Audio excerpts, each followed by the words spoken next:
Assalamualaikum warahmatullahi wabarakatuh.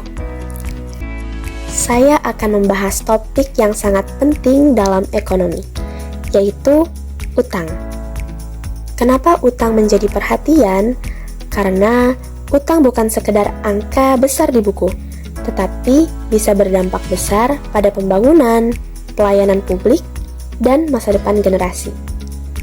Di Indonesia, utang pemerintah, swasta, dan proyek besar terus menjadi sorotan.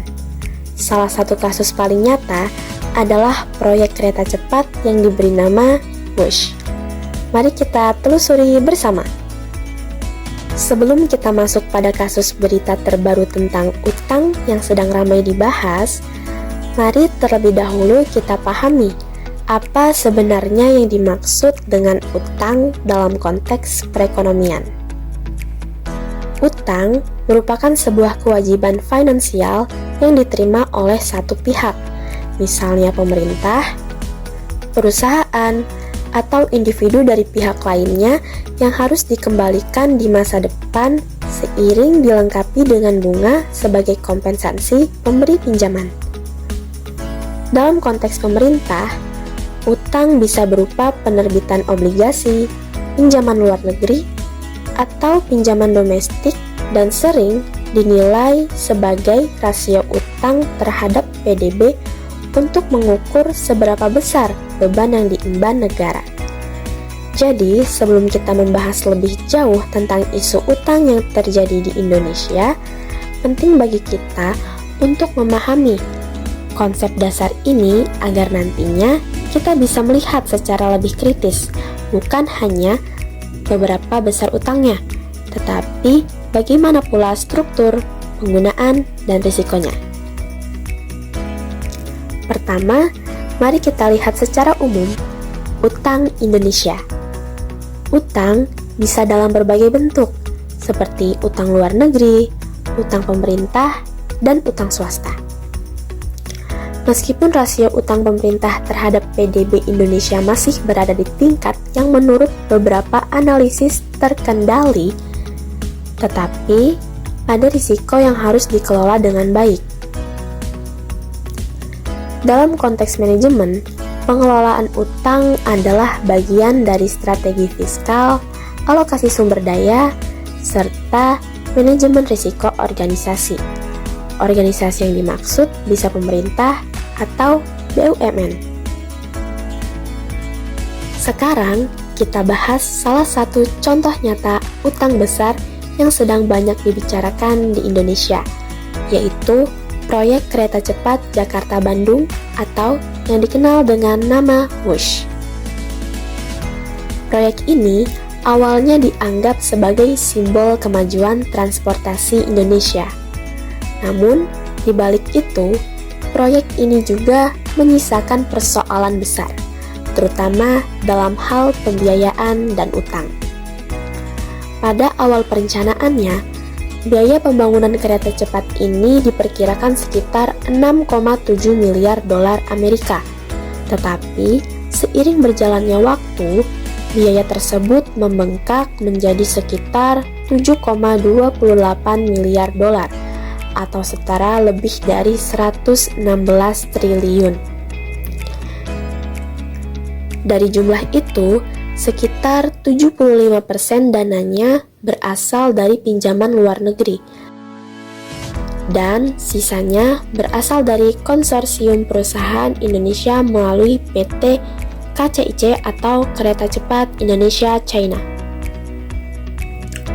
Artinya, sebagian besar pembangunan proyek ini dibiayai melalui utang luar negeri yang nantinya harus dikembalikan beserta bunga yang tidak kecil.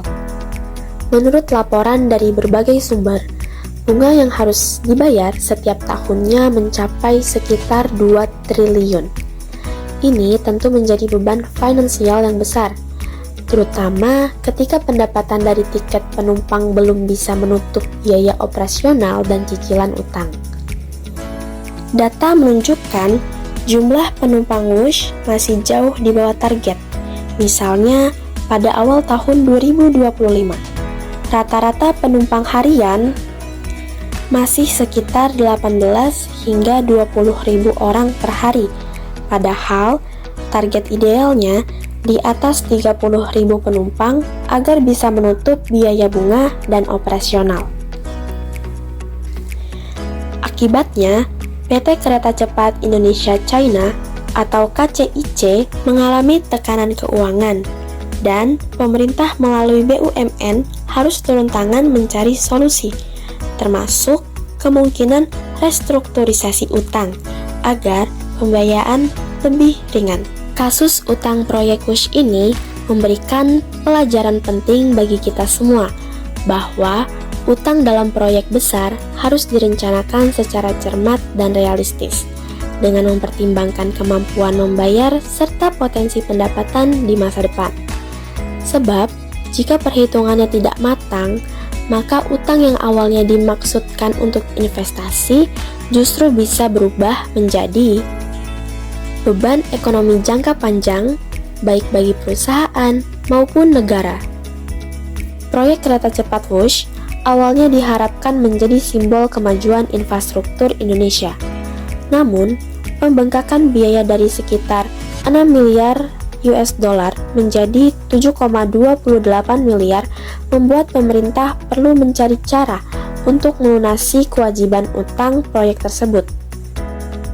Baru-baru ini, pemerintah membuka opsi penggunaan APBN untuk membantu pembayaran utang proyek WUSH, meskipun sebelumnya dijanjikan tidak akan menggunakan dana negara. Kebijakan ini menimbulkan pro dan kontra. Di satu sisi, penggunaan dana APBN bisa memastikan keberlangsungan proyek strategis nasional. Namun, di sisi lain, kebijakan ini menimbulkan kekhawatiran akan menambah beban fiskal negara. Dengan demikian, penting bagi pemerintah untuk melakukan evaluasi menyeluruh terhadap pengelolaan utang infrastruktur agar tidak menimbulkan ketergantungan jangka panjang dan mengurangi ruang belanja publik lainnya. Dari pembahasan ini, kita dapat simpulkan bahwa utang bukanlah hal yang sepenuhnya negatif. Utang bisa menjadi instrumen penting untuk mempercepat pembangunan ekonomi, asalkan dikelola dengan transparan dan produktif. Saya, Sevilla Evaduna, pamit undur diri. Sekian materi yang dapat saya sampaikan, semoga bermanfaat. Saya akhiri. Wassalamualaikum warahmatullahi wabarakatuh.